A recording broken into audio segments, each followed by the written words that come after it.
ये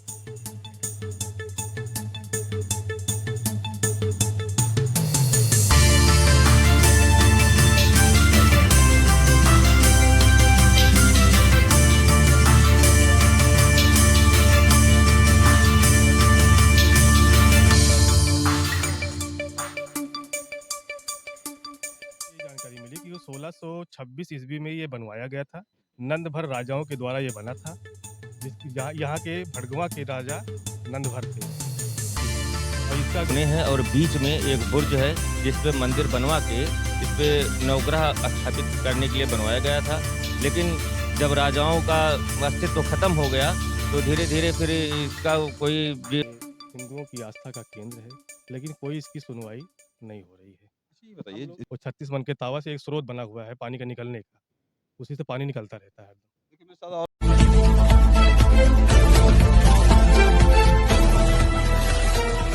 तो नमस्कार, आप देख रहे हैं भारत दैनिक दर्शन। हम लोग एक रिकॉर्डिंग के लिए आए थे और इधर से हमारी टीम जब गुजरी तो ये कुछ लोग मिल गए। व्यू आप देख ही रहे हैं, थोड़ा-सा दिखा दीजिए इधर। व्यू आप देख ही रहे हैं। यहाँ पे एक इसका कोई भी संरक्षण नहीं है। पुरातत्व स्मारक है। ऐसे हिंदुस्तान में बहुत सी स्मारकें पड़ी होंगी, जिनका कोई पुरसाहाल नहीं है। हाल ही में आप लोग देख रहे हैं मैं अब वो शब्द नहीं कहना चाहता, क्योंकि कभी-कभी आप लोग मेरे चैनल पे देखते हैं, मुझे बड़ी गुस्सा आती है।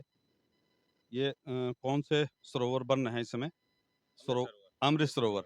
अमृत सरोवर बन रहे हैं। लाखों करोड़ों रुपया जो है पानी की तरह बहाया जा रहा है। लेकिन ये स्मारक जो कि संरक्षित होनी चाहिए, इतना पैसा उस पे नहीं खर्च होगा। जबकि कितने घोटाले हो रहे हैं अमृत सरोवर में, आपको कुछ बताने की ज़रूरत नहीं है। आप लोग सारे देख ही रहे हैं बराबर क्या कंडीशन है।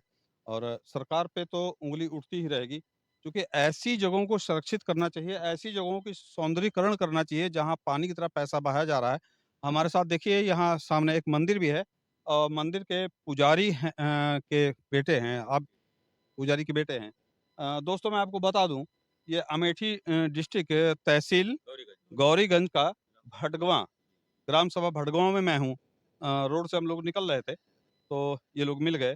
देखिए देखिए ज़रा-सा ऐसा ऐसा दृश्य शायद ही आपको कहीं देखने को मिले। तो आप जो गैजेटियर गए थे, जो आपसे जानकारी हुई, आप गैजेटियर गए थे, तो गैजेटियर से आपको क्या जानकारी मिली? गजेटियर से हमको ये जानकारी मिली कि वो 1626 ईस्वी में ये बनवाया गया था। नंद भर राजाओं के द्वारा ये बना था। यहाँ यहाँ के भड़गवा के राजा नंदभर थे। जी, और इसका गाँव का नाम था भरगवां। जी। तो भरगवां का नाम बिगड़ते धीरे-धीरे भटगवां हो गया। तो अच्छा ये बताइए, ये नंदभर राजा जो हैं, इनका कहीं आस-पास कहीं एविडेंस या किला या कोई ऐसी जगह कोई मिल रहा है? जी, जी, किला मिला था। जी, कहाँ जी। पे? ये राजाओं का वहाँ पे है। जी, बीटा है। अच्छा, ये नंदभर राजा किस उससे आते हैं?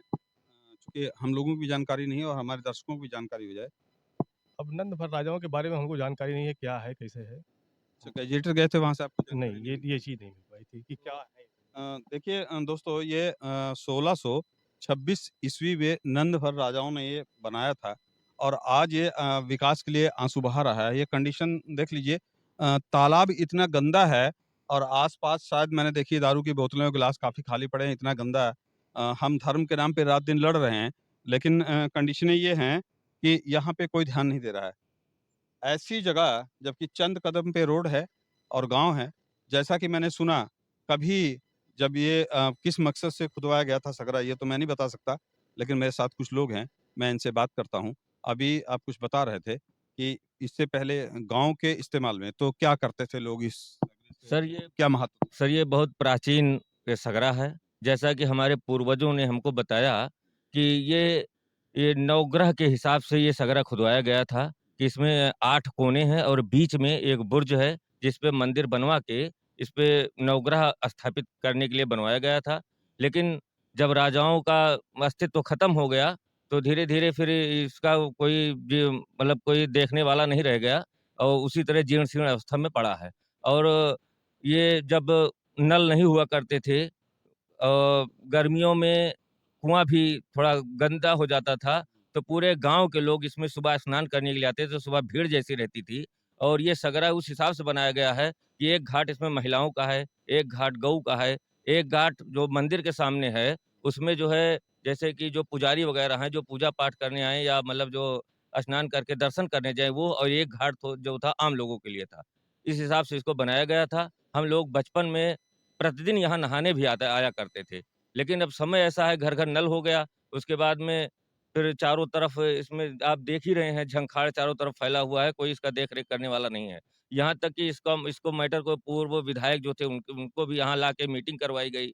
वर्तमान विधायक से भी बराबर बात की गई। कई बार कौन है यहाँ से विधायक? यहाँ पे इस समय जो विधायक जो है सपा के राकेश प्रताप सिंह हैं। इसके पहले बसपा के विधायक थे चंद्र प्रकाश मटियारी जी, उनसे भी बात हुई, उनका मीटिंग करवाया गया यहाँ पे। उन्होंने भी आश्वासन दिया कि इसको हम प्रदेश स्तर तक उठाएँगे, लेकिन कोई लाभ नहीं मिला। हम लोगों पूरे गाँव की ये बहुत ही जान लीजिए बहुत ही धरोहर है ये हम लोगों के लिए।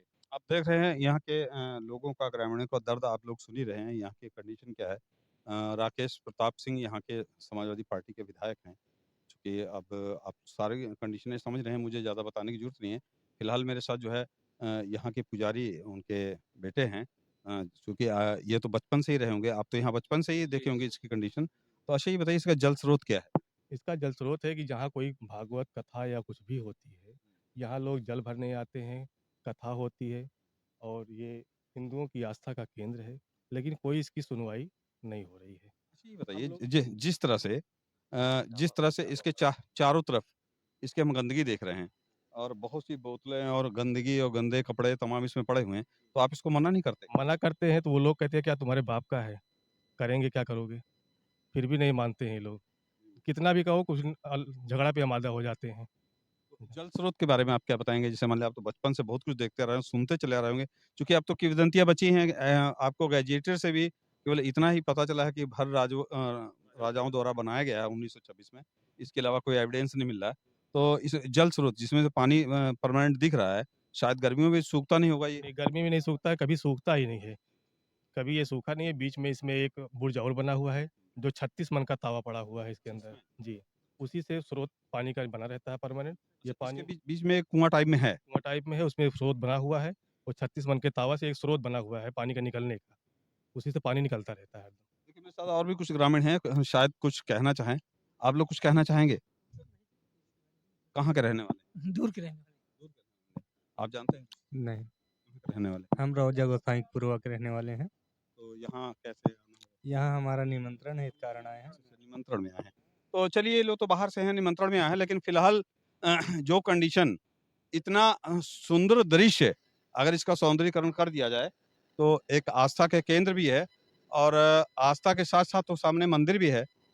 लेकिन अब हमें क्या कहना है, हम एक तरफ हिंदू, मुस्लिम और धर्म के नाम पे लड़ाई तो रात-दिन लड़ते हैं, लेकिन हमारा ये जो है देख लीजिए विकास कैसे जो है विकास के लिए आंसू बहा रहा है, यह दृश्य हमारा धर्म स्थल है, लेकिन कोई सुनने वाला नहीं है यहाँ।